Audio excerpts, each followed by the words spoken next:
I arrived at the Thornwood estate on a Tuesday morning in October, when the maple trees were already bleeding crimson against an iron sky. The house stood like a monument to old money, 3 stories of white stone and black shutters, with ivy crawling up the west wall like it was trying to escape. I remember thinking it looked like a place where secrets went to hide. Mrs. Victoria Thornwood answered the door herself, which should have been my first warning.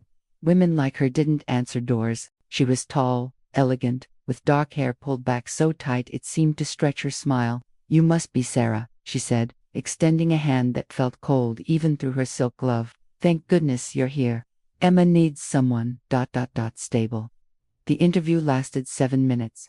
She walked me through marble hallways lined with oil paintings of stern-faced ancestors, past rooms filled with furniture that looked like it had never been sat on. "The previous nanny left rather suddenly," Victoria explained, her heels clicking against the floor like a countdown.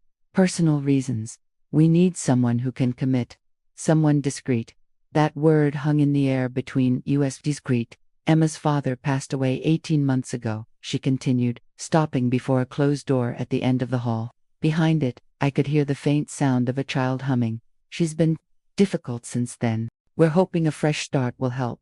Victoria's hand rested on the doorknob, but she didn't turn it. "There's just one thing, Sarah. The East Wing study, my late husband's office, remains locked. No one enters. Not the housekeepers, not you, not Emma. That room is off limits. Do we understand each other?" Her eyes met mine, and they were the color of frozen lakes. I nodded, and she opened the door to reveal a little girl sitting cross-legged on the floor, surrounded by colored pencils and drawing paper. Completely alone in a bedroom bigger than my entire apartment. The first 3 days felt like living in a museum where one exhibit happened to breathe. The house had 12 bedrooms, a ballroom that echoed when you whispered, and a kitchen where everything was marble and steel and gleaming. Mrs. Thornwood was rarely home. Board meetings, charity luncheons, appointments that stretched from morning until after Emma's bedtime. When she was there, she drifted through rooms like a ghost, beautiful and untouchable. The staff consisted of Agnes, the housekeeper who'd been with the family for 20 years and spoke in clipped sentences, and Martin, the groundskeeper who lived in the cottage by the gate. Both avoided eye contact. Both moved through the house like they were trying not to disturb something sleeping. Emma's routine was written out for me in Victoria's perfect cursive. Breakfast at 7, educational activities until noon, outdoor time supervised, quiet time, dinner at 6, bed by 8, no television, no sugar, no loud noises.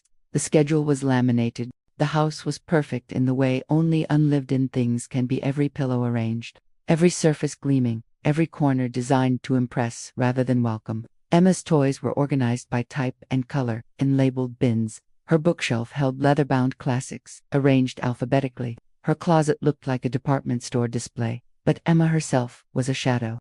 6 years old, with her father's dark curls and her mother's sharp features, she barely spoke above a whisper. She followed instructions without question, ate without complaint, played without joy. She drew constantly pages and pages of pictures that she stacked neatly in a drawer before dinner each night. On my 3rd evening, as I tucked her into bed, I noticed something glinting on her nightstand. A small brass key on a red ribbon, no bigger than my thumb. It was tarnished with age, the ribbon frayed at the edges. "What's that for?" I asked. Emma's hand shot out, fingers closing around it protectively. "It's Daddy's," she whispered. "He gave it to me before he went away. I'm keeping it safe." "That's nice, sweetie. I bet he'd be glad you're taking such good care of it." Her eyes, huge and serious, fixed on mine. "Mama says I should throw it away. She says it's time to forget. But I can't forget, Sarah, I can't." Something in my chest tightened, but before I could respond, I heard the click of heels in the hallway outside.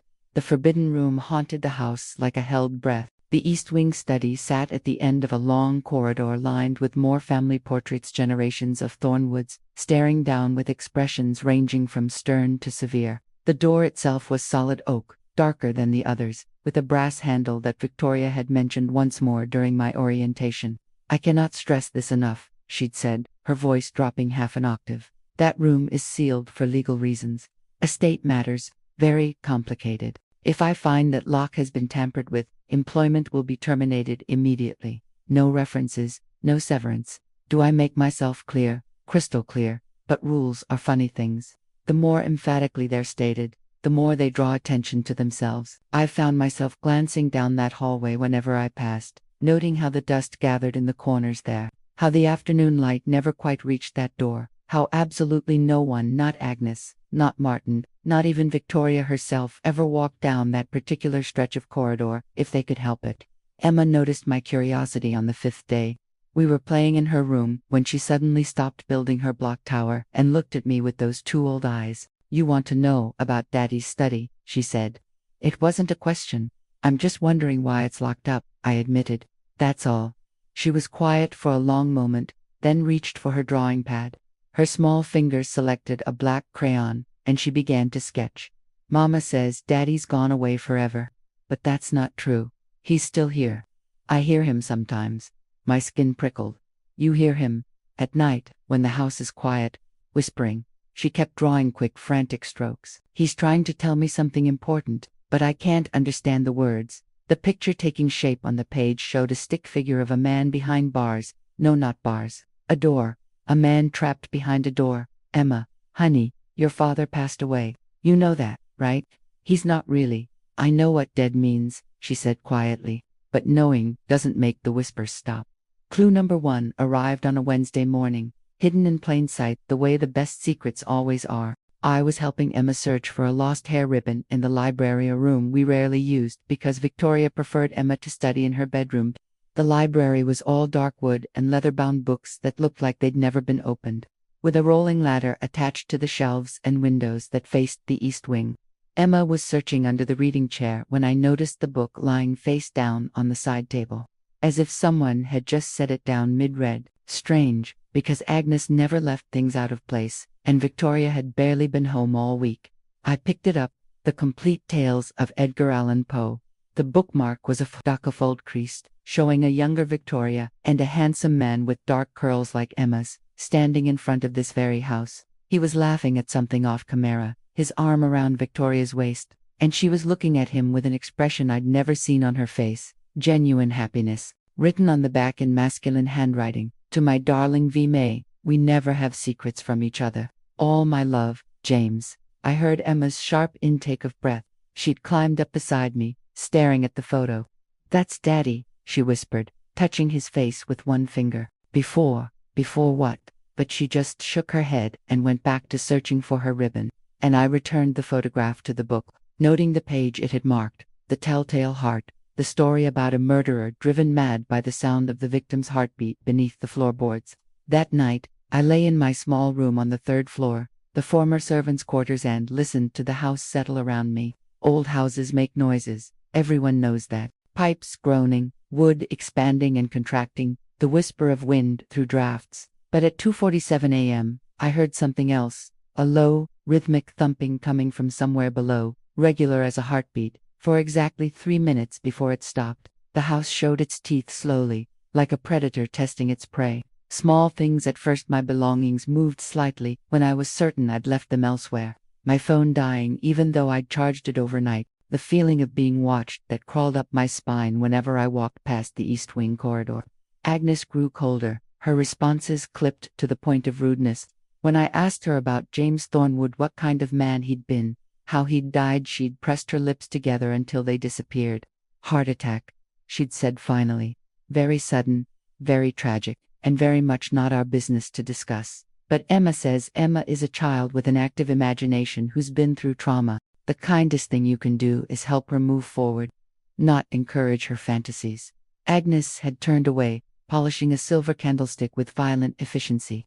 "Mrs. Thornwood has been through enough." Martin was only slightly more forthcoming. I found him pruning roses in the garden one afternoon while Emma played nearby, and asked as casually as I could about the late Mr. Thornwood. "Good man," he'd said, not looking up from his work. "Fair, kind, actually gave a damn about people. Then, choir, place hasn't been right since he died. You feel it, feel what." He gestured vaguely at the house, like it's holding its breath, like it's waiting for something. Emma had come running up then with a handful of wildflowers, and Martin's expression had shuttered closed. But I'd caught the way his eyes drifted to the East Wing windows, the way his jaw tightened. Later that week, Victoria called me into her private sitting room, a place I'd never been invited before. She was at her writing desk, backlit by the window so I couldn't quite see her expression. "I understand you've been asking questions about my late husband," she said calmly. My throat went dry. "I was just trying to understand Emma's situation better. To help her, Emma needs stability, not someone digging up the past." Victoria stood, moving to the window, her silhouette sharp against the light. "My husband's death was very difficult for all of us. The only thing is to move forward. Do you understand?" "Of course, Mrs. Thornwood." "Good." She turned, and I could see her face now, composed and cold. "Because I'd hate to lose another nanny so soon. It's terribly disruptive for Emma." The dismissal was clear, but as I reached the door, she spoke again. "Sarah, that key Emma carries, the one on the red ribbon." I froze. "I'd like you to take it from her. Tonight. It's time she let go of childish attachments." Clue number 2 came from Emma herself, though she didn't know she was giving it to me. It was a Saturday, Victoria's charity gala night, which meant she wouldn't be home until late. Emma and I had finished dinner and were settling in for a movie when she suddenly asked, "Do you want to see my pictures? The real ones?" "I thought I had seen them," I said. "You draw every day." She shook her head. "Those are the ones Mama checks. But I have others. Secret ones." She led me to her closet, moved aside a stack of shoeboxes, and pulled up a loose floorboard. Underneath was a plastic folder stuffed with drawings. She handed it to me with ceremony, then climbed into my lap as I opened it. The first few pages were typical child's drawings: houses, flowers, stick figures labeled me and Daddy. But, as I flipped through, they got darker, more detailed. One showed a man clearly meant to be her father, lying on the floor of what looked like an office, red crayon pulled around his head. Another showed 2 figures arguing, one tall with long dark hair, Victoria, one shorter and stocky. The shorter figure held something in their hands, something small and brown, a bottle, maybe. But the most disturbing was near the back, a drawing of the east wing door, with a large red X over it, and words written in Emma's careful print. "Daddy's truth is in here. Mama hid it." "Emma," I said carefully, "what do you mean by Daddy's truth?" She'd buried her face in my shoulder. "The night Daddy died, I woke up. I heard shouting. Mama and Uncle Richard were in the study with Daddy. Mama was crying, angry, not sad. And Uncle Richard's voice was mean." She pulled back to look at me. "Then everything went quiet. And then Mama was screaming for help. Uncle Richard, Mama's brother, he used to visit all the time. But after Daddy died, he stopped coming." She touched the drawing with the bottle. "This is Uncle Richard. He always smelled like this." She pointed to the bottle. "And smoke." My heart was racing. "Did you tell anyone about hearing them argue?" "I tried to tell the police people who came, but Mama said I was confused. She said I was sleeping and must have dreamed it. She said I was making up stories because I was sad." Emma's eyes filled with tears. "But I wasn't sleeping, Sarah.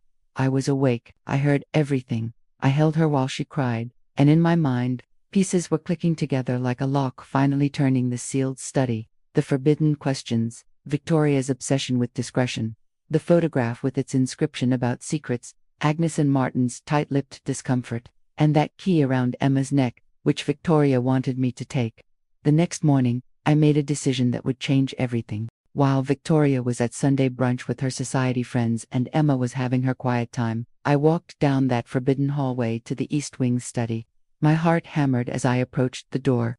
The brass handle was tarnished, covered in dust no one had disturbed in over a year. I wasn't going to try the door. I wasn't that foolish. But I crouched down and peered through the old-fashioned keyhole. The study beyond was dark, but I could make out shapes: a large desk, bookshelves, a leather chair, and on the floor, visible even in the dim light, a dark stain that cleaning couldn't quite erase. The floorboards around it looked newer than the rest, hastily replaced. I heard the creak of a floorboard behind me and jumped to my feet, spinning around. Agnes stood at the end of the hallway, her face pale. "You need to leave," she hissed. "Now, before she comes back." "Agnes, please, what happened to James Thornwood?" The housekeeper's composure cracked. "I don't know. I wasn't here that night she sent me home early. Said she and her brother wanted privacy to discuss family matters with Mr. Thornwood. When I came back the next morning, he was dead, and that room was sealed, and Mrs. Thornwood was making phone calls to lawyers." Her voice dropped to a whisper. "But I've worked in this house 20 years. I knew Mr. Thornwood. His heart was strong as an ox. Then why didn't you say something to who? The police ruled it a heart attack. The medical examiner signed off. Mrs. Thornwood's family has connections. That goes straight to the governor's office. Agnes's hands twisted in her apron. And I've got a sister in a care facility who needs my income. I can't afford to ask questions that might cost me this job. Neither can Martin. Neither can you. She was right. Of course, but she didn't have a 6-year-old's drawing burned into her memory, or know about the argument Emma had heard, or have seen the terror in Victoria's eyes when I'd mentioned that key. I went to Emma's room. She was coloring quietly, and around her neck, as always, was the red ribbon with the small brass key. Emma, sweetheart, can I see your father's key? She handed it to me trustingly, and I examined it closely for the first time. It was old, ornate, with 3 teeth and scrollwork on the bow. Not a modern key, definitely not for the study door, which had a standard lock. Do you know what this opens? I asked. Emma shook her head. Daddy gave it to me the morning before he died. He put it around my neck and said, if anything happens to me, this key will help you understand the truth. Keep it safe, little mouse. Never let anyone take it from you, little mouse. The endearment was written on the back of that photograph I'd found. Did you tell your mother about this? Yes. That's when she started saying I should throw it away, that it was just a toy. But Daddy wouldn't lie to me. Sarah, if he said it's important, then it is. I held the key up to the light, turning it, and noticed something I'd missed before. Tiny letters engraved on the shaft, so small they were almost invisible. I had to squint to read them. TDB, 1889. Clue number 3 presented itself that afternoon in the library, where I'd gone to research what TDB 1889 might mean. I was pulling down old books about the house's history when I found a leather-bound journal wedged behind a row of atlases placed where someone might hide something they wanted to keep but not destroy. The journal belonged to James Thornwood. His name was embossed on the cover. My hands shook as I opened it. The entries spanned the last 2 years of his life, detailing his growing concerns about his wife's relationship with her brother Richard, his discovery of discrepancies in the family business accounts, his suspicion that Victoria and Richard were embezzling from the Thornwood Estate Trust. The final entry was dated the day before his death. I've gathered enough evidence to go to the authorities. Richard has been using the family construction company to launder money for his gambling debts that now exceed $2 million. Victoria knew. She's been helping him hide it. All this time, I thought I married a woman who loved me, but she only loved what I could give her brother.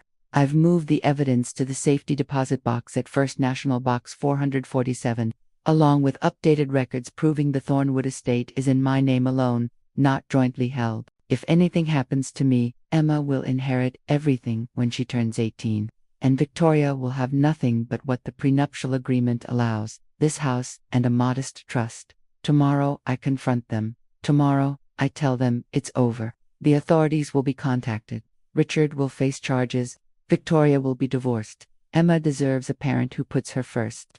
I've given Emma the key to the deposit box. She thinks it's a toy, a secret between father and daughter. But if something goes wrong, if they realize what I know, that key will protect her future. I've written instructions for my lawyer to give her when she's older. All she needs is the key to access everything. I pray I'm being paranoid. I pray tomorrow's conversation ends with apologies and rehabilitation. But if you're reading this, and I'm gone, and it's not by natural causes, you'll know what to do. The entry ended there. I was still staring at the page when I heard Victoria's voice behind me. What do you have there, Sarah? I'd been so absorbed in the journal that I hadn't heard her return from brunch, hadn't heard her heels clicking through the house, hadn't heard her approach. I turned slowly, the journal still open in my hands. Victoria stood in the doorway, but she wasn't alone. A man was with her, stocky, with thinning hair and the broken capillaries of a heavy drinker. He matched the figure in Emma's drawing perfectly. Uncle Richard, I said quietly. Victoria's face was a mask, but her eyes blazed. I see you found James's paranoid delusions. He was very unwell those last few months. The stress of managing the estate, you understand. He started imagining conspiracies everywhere. This isn't paranoia, I said. This is documentation. He knew you were stealing from the estate. He knew about Richard's gambling. He was going to turn you in. Richard moved into the room, closing the door behind him. The click of the lock was very loud in the sudden silence. Give me the journal, Victoria said calmly. and tell me where Emma's key is, and we can part as friends. I'll give you a reference, a month's severance, and you can forget you were ever here.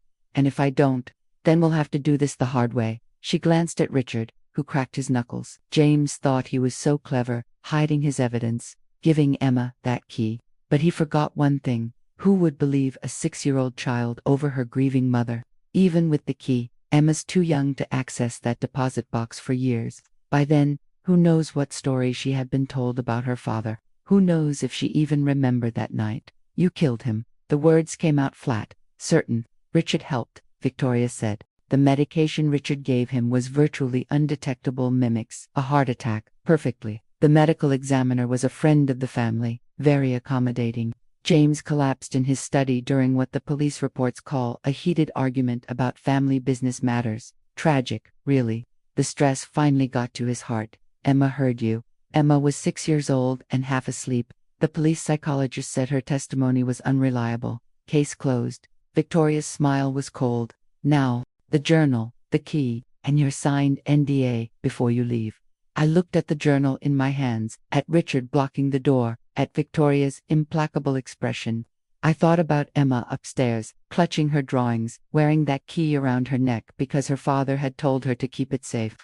I thought about James Thornwood's last wish, that the truth would protect his daughter. "No," I said. Richard moved fast for a man his size. He grabbed my arm, twisting it behind my back until I gasped. The journal fell to the floor. Victoria picked it up, flipping through the pages with a satisfied expression. "I'll take the key myself," she said. "As for you, Sarah, I'm afraid I'll have to terminate your employment, effective immediately. For theft you were caught stealing family heirlooms. Agnes and Martin will corroborate this, of course.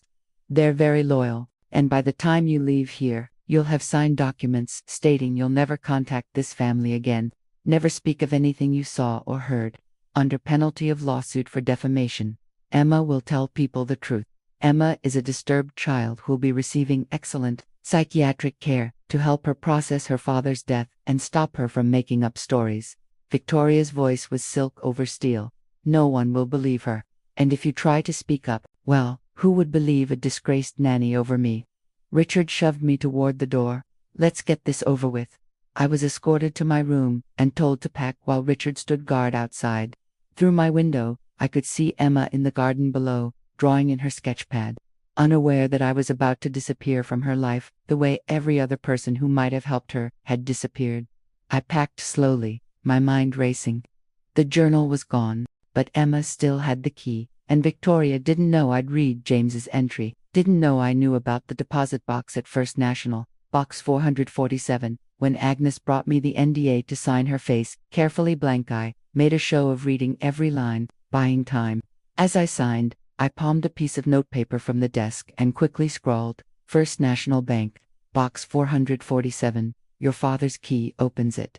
The truth is there. I'm sorry I couldn't protect you.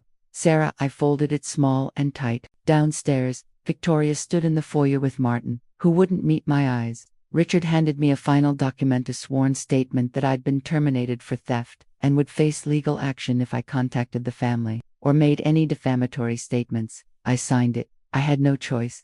"The car will take you to the station," Victoria said. "Goodbye, Sarah. I trust we understand each other." "Yes," I said, "we understand each other perfectly." As Martin picked up my suitcase, I asked, "Can I say goodbye to Emma?" "That won't be necessary," Victoria replied. But Emma had heard the commotion. She appeared at the top of the stairs, still clutching her sketchpad, her eyes huge. "Sarah, where are you going?" "I have to leave, sweetheart," I called up, "but you be good, okay? And remember what your daddy told you, keep his gift safe." Victoria's hand clamped on my shoulder, but I was already moving toward the door. As I passed the hallway table, I deliberately knocked over a vase. Water and flowers crashed to the marble floor. In the confusion of Agnes rushing to clean it up and Victoria snapping at me, I managed to slip the folded note under the corner of the hall runner, where Emma would find it during one of her quiet games. 3 minutes later, I was in the car, watching the Thornwood estate disappear in the rearview mirror, the iron gates closing behind me like prison doors. I'd failed. Victoria had won. Emma was trapped with her father's murderers. But Emma still had the key. 3 years later, I was managing a small bookstore in Portland when I got the phone call. The number was unknown. The voice, unfamiliar. A lawyer named Patricia Chen. Ms. Sarah Mitchell. I'm calling regarding the Emma Thornwood case. You were her nanny 3 years ago, correct? My heart stopped. What's happened? Is Emma? Emma is safe. More than safe, actually. She's the reason I'm calling. Patricia's voice held barely suppressed excitement. 2 weeks ago, on her 9th birthday, Emma presented me with evidence she'd been safeguarding since her father's death. Evidence that proves her mother and uncle murdered James Thornwood for his estate. The police have made arrests. Mrs. Thornwood and Richard Thornwood are currently in custody, awaiting trial. I sank into my chair. The key? She used the key. More than that, she kept records. Drawings, observations, a note you left her that she'd hidden. And she waited until she was old enough to get herself to that bank, to request access to that deposit box, to bring everything to an attorney her father had trusted. Patricia paused. She asked me to find you. She'd like to see you, if you're willing. Where is she now? With her father's sister, her Aunt Catherine, in Vermont. Catherine had been estranged from the family for years, but came forward immediately when the evidence surfaced. She's filing for custody. Another pause. Emma talks about you often. About how you tried to help her. How you believed her. She'd very much like to thank you in person. The farmhouse in Vermont was everything the Thornwood estate wasn't. Warm, lived in, full of light. Catherine Thornwood was a kind-faced woman in her 50s who met me at the door with a firm handshake and eyes suspiciously bright. She's in the garden, Catherine said. She's been waiting for you. I found Emma by a small pond, 3 years older and taller, but still clutching a sketch pad. When she saw me, her face lit up with a smile I'd never seen before. Genuine, unguarded joy. Sarah. She ran to me, and I caught her in a hug that felt like absolution. I'm so sorry, I whispered into her hair. I'm so sorry I couldn't do more. You did everything, she said, pulling back to look at me. You believed me. You found Daddy's journal. You left me that note. She reached into her pocket and pulled out a small brass key on a red ribbon, now worn and faded. You helped me understand that Daddy gave me everything I needed to find the truth. How did you do it? How did you wait so long? Emma shrugged with wisdom beyond her years. Daddy's note in the deposit box told me to wait until I was 9. He said by then I'd be old enough to go to a bank myself, to ask for help, to make people listen. So I waited. I kept my drawings. I kept your note. I kept the key hidden. I told Mama I'd lost it, and she believed me because she wanted to believe me. And on my 9th birthday, I walked to the bank after school and asked to see Patricia. Daddy had written her name in his note. What was in the deposit box? Records, bank statements, recordings Daddy made of Mama and Uncle Richard talking about the money, security camera footage from his study that night. Daddy had installed a hidden camera after he started suspecting something. Everything. Emma's expression hardened. Everything that proved what they did. The trial lasted 6 weeks. I testified about what I'd witnessed, about the journal, about Emma's drawings and testimony. Agnes and Martin, no longer under Victoria's control, finally told the truth about the sealed study. The rushed cleanup, the things they'd been paid to forget. The security footage from James's hidden camera was damning. It showed Victoria and Richard entering the study that night, showed the argument escalating, showed Richard slipping something into James's drink, showed them standing over him as he collapsed, gasping, clutching his chest, showed Victoria making the calculated decision to let him die instead of calling for help, showed them cleaning the scene, coaching each other on their story. Victoria's lawyer tried to claim James's heart condition made the death natural, tried to cast doubt on the timeline, tried to discredit Emma as a traumatized child with false memories. But Emma sat in that witness stand at 9 years old and calmly, clearly described what she'd heard that night. She presented her drawings with dates and details. She explained how she'd protected the key, how she'd waited as her father instructed, how she'd known that truth was patient. The jury deliberated for 4 hours. Victoria Thornwood was convicted of second-degree murder and conspiracy. Her brother Richard got first-degree murder and fraud charges. Between them, they received 53 years. Agnes and Martin received immunity for their testimony. I received an apology from the judge for what the system had failed to protect. Emma received justice. 5 years after the trial, I stood in the garden of Catherine's farmhouse watching Emma, now 14, show her younger cousins how to draw horses. The brass key hung on its red ribbon around her neck still, but now it was joined by other charms. A small heart from Catherine, a book pendant from her Aunt Patricia, a compass from me. The Thornwood estate had been sold, the money placed in a trust for Emma's education and future. The East Wing study had been dismantled, the dark floorboards burned. The house itself would become a museum, ironically, to discuss the history of the town. Do you ever regret it? Emma asked me later, as we sat on the porch watching fireflies emerge. Getting involved. You lost your job, your reputation for a while. Victoria tried to sue you. Not for a second, I said honestly. Some things are worth fighting for. She leaned against my shoulder, and we watched the day fade into twilight. Somewhere in the house, Catherine was making dinner, and the sound of laughter drifted through the open windows, a sound that had been absent from Emma's life for so long. I'm writing a book, Emma said quietly, about everything that happened, about Daddy, and the truth, and how sometimes the people who are supposed to protect you are the ones you need protection from. What will you call it? She smiled, the same serious expression she'd worn when she first handed me her folder of secret drawings. The key to the truth, because that's what Daddy gave me. Not just the physical key, but the understanding that truth matters, that it's worth protecting, that even when it's buried and hidden and locked away, it will find a way out if you're brave enough to look for it. I thought about James Thornwood, who'd loved his daughter enough to give her the tools to expose his murderers, even from beyond the grave. I thought about a 6-year-old girl who'd had the courage to protect a key and a truth for 3 years, waiting for the right moment to reveal both. Most of all, I thought about the moment I'd chosen to believe her, to trust her drawings and her whispers and her certainty that something was wrong in that perfect house with its sealed rooms and terrible secrets. You're going to change lives with that book, I told her. I hope so, Emma said, because there are other kids like me out there, kids whose truth is being silenced, kids who need someone to believe them. She looked up at me. Kids who need someone like you, someone willing to risk everything to protect them. The fireflies danced in the gathering darkness, small lights against the shadows, proof that even in the deepest dark, there are things that shine. Emma Thornwood had survived. She had fought. She had won. And somewhere, I liked to think, James Thornwood was finally at rest, knowing his daughter was safe, his truth revealed, and justice delayed but not denied had finally found its way home.